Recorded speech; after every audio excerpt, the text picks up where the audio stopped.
My name is Aaron Livingston, and for Portfolio 5, I am doing look development. Right here is my primary reference. I'm doing the cockpit of a C-57. Over here is my secondary reference, so I can get more detail on the shapes and so I can recreate them more accurately. I'm going to be shooting from this camera angle to the best of my ability, and if you'll notice, the reference is pretty complex with a lot of knobs, a lot of buttons, and a lot of geometry that's very easily duplicated and spread throughout the scene.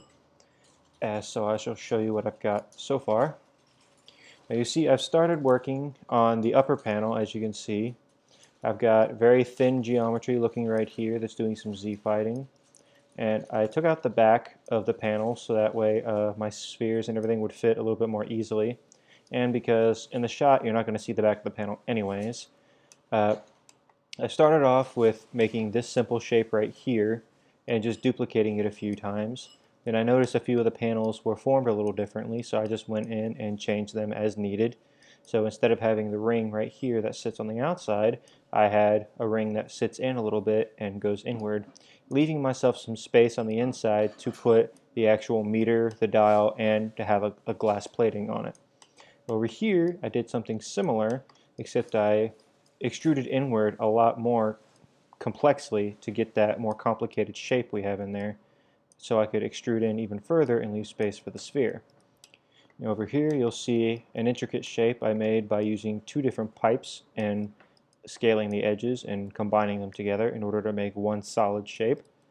Now you see like I've got screws that are repeating all throughout the scene.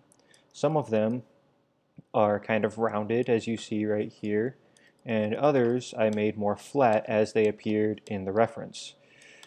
So like say this screw right here is a little bit more flat, and over here we've got some very flat screws compared to very round ones. See the difference between these two. And a lot of this is just like establishing my geometry to get the right spacing so far. This knob I was in the middle of making is supposed to go right about here on this plating right here. But the reason I don't have as much done as I would like is because I had to really find a reference I was good for, and I was really having an issue picking my reference. So this is what I have so far, and guaranteed now that I have my reference, next turn in is going to have a lot more geometry in it, and there will be a lot more done.